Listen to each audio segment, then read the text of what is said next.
Well, good morning, everyone. This is Keith with Positively Osceola. Have you ever asked yourself how the governmental organizations work together? How do laws get passed? How do initiatives make it through our law structure? How do things get set up as they do? How do people represent us? How do we communicate with those folks? Who are our representatives? I think those are big questions that sometimes we ask, and I'm not sure that we get the full answer sometimes. Today is going to be an opportunity for folks in the community, for those who are listening today, to be able to really find out what's going on in the legislative session that's happening currently in Tallahassee. And so we are super happy this morning to be able to say hello to Kristen Arrington. And I believe you guys, hey, there you are. And she is the representative in Florida here in House for the House in District 43. So welcome this morning.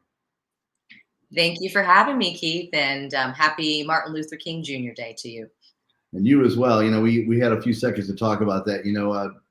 You walk through every day, and we all engage with so many people, and sometimes you don't realize some of these people that are making huge positive impacts on our lives may someday be looked upon in a different way as history becomes what it is. And boy, it's tough to think about when Martin Luther King Jr. was alive, what that must have been like, to be, if you're with somebody that was traveling with him through those turbulent times, must have been an amazing thing to know that man. Absolutely. And we realize, we don't realize sometimes that wasn't that long ago. Right. Even though we've come far, we still have a lot of work to do. I agree. My son in his last semester of college was taking U.S. history. I think it was 1877 to present. And he turned to me at one point. I was helping him study one night. He was saying, "This is crazy. You start in a time basically just post Civil War, and you're already in almost present time, and it was just like that." It's crazy. Is that class at Valencia? I think I took that class as well. Yeah. Yes. Yeah. No, it's a great class. Real cool. He had a really great professor. I think it was Professor Rick Brow, I want to say. A really cool guy. But anyway, so let's get started here in a second. Let's go ahead and make it official. Okay with you? Sounds great. Here we go.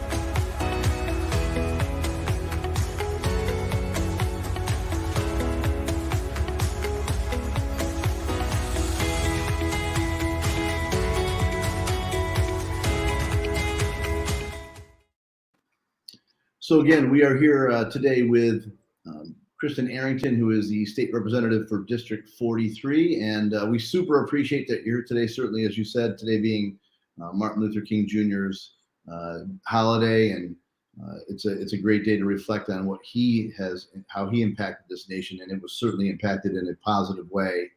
Everything he did. So we thank you for taking the time today to be with us. Absolutely, it's my pleasure. Thanks for having me on. So this is an easy interview for me. I'm going to be turning it over to you and just letting us know. We'll use this as basically a legislative update. So you're in session right now. Today, obviously, not a day in session because of the holiday.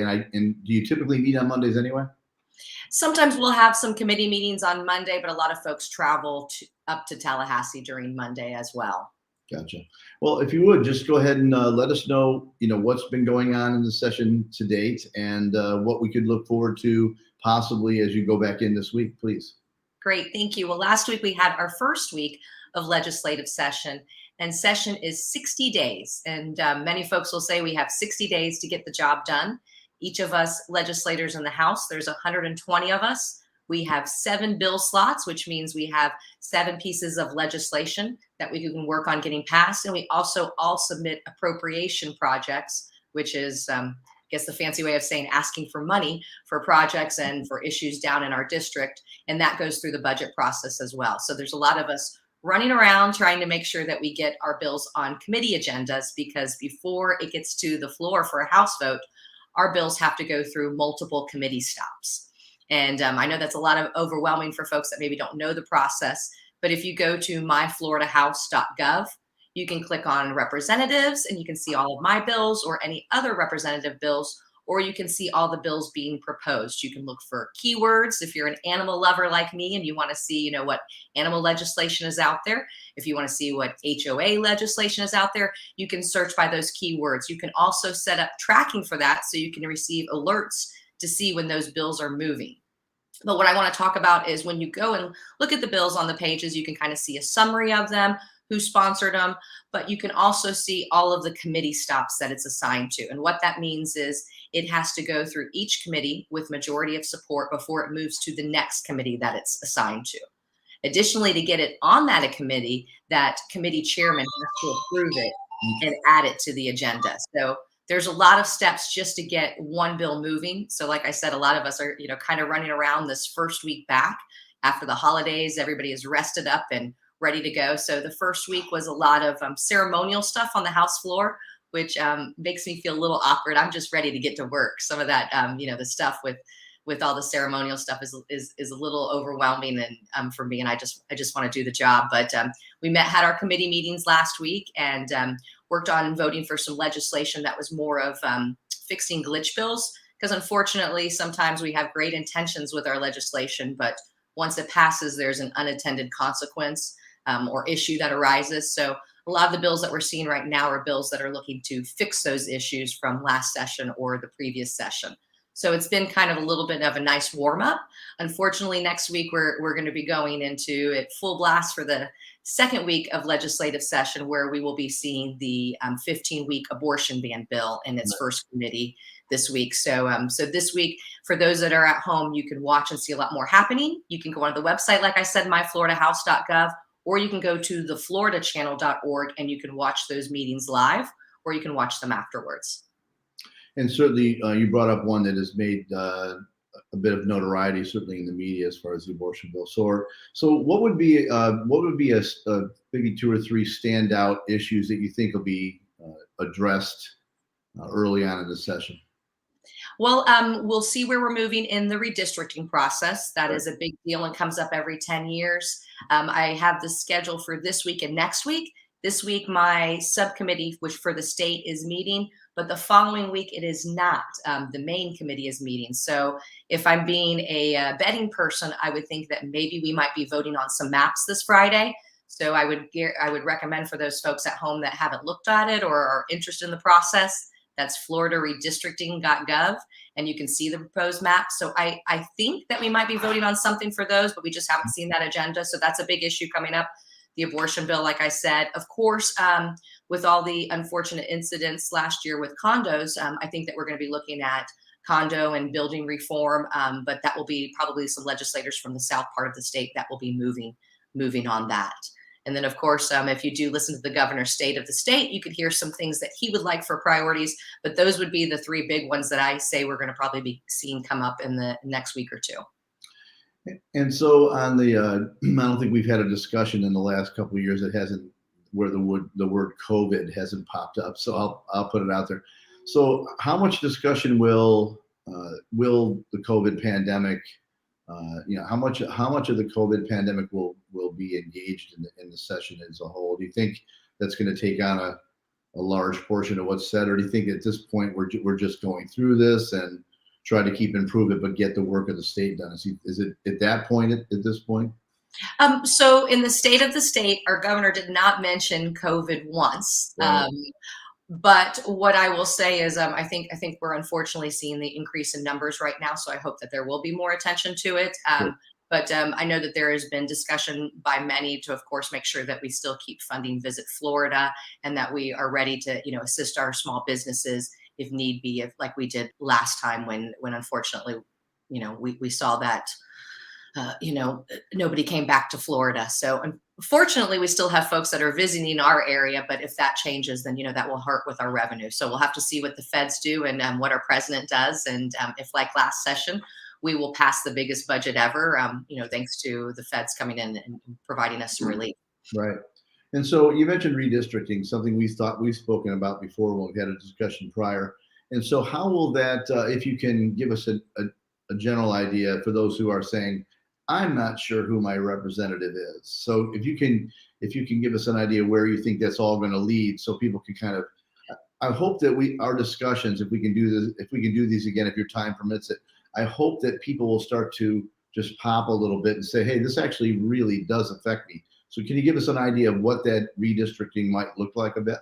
Absolutely. So this is the process that is done every 10 years Mhm. after we get our census results and we look at the numbers and the data from that.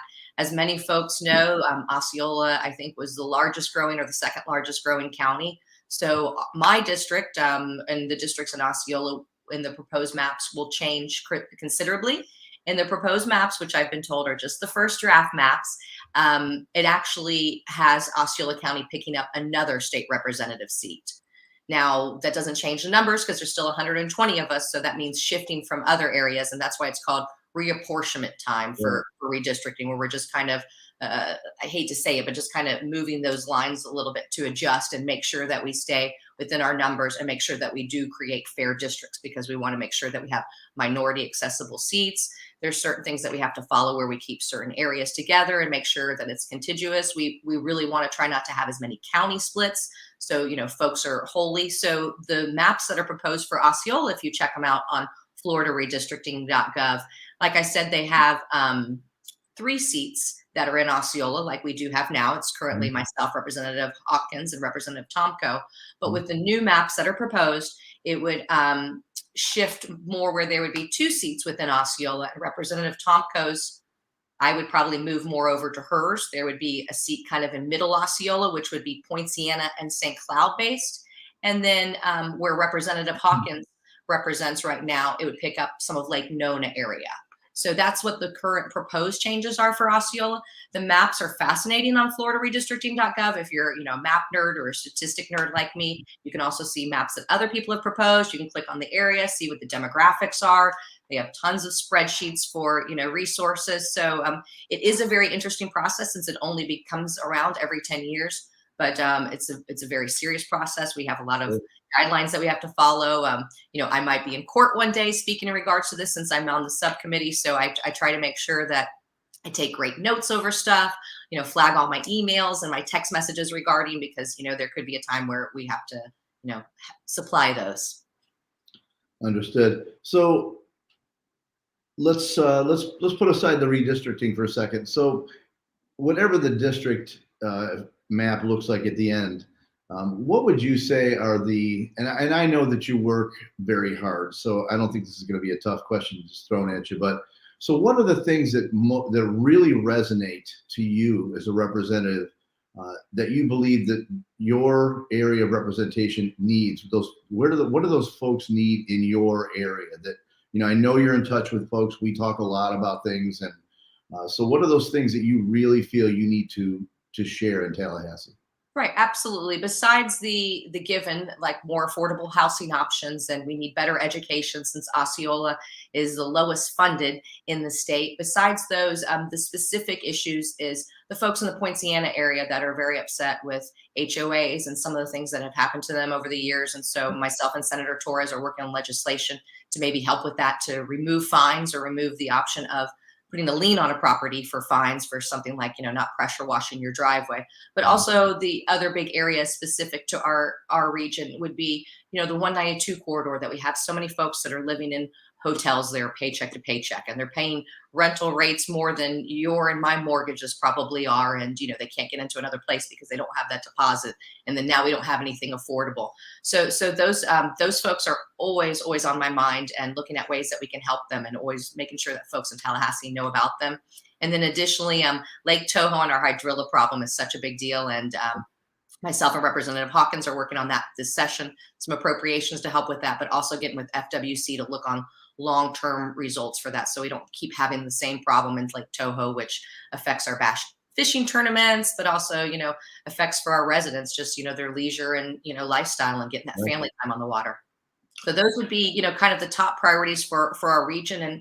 And as said, I'm representing one district right now, and it might change in a few months. But I'm always thinking of Osceola, and also thinking about the region, because some of our folks that live in Osceola maybe go someplace else to work, or vice versa, and we all have family in this area. So I really, really do try to think about the region while I'm up there as well.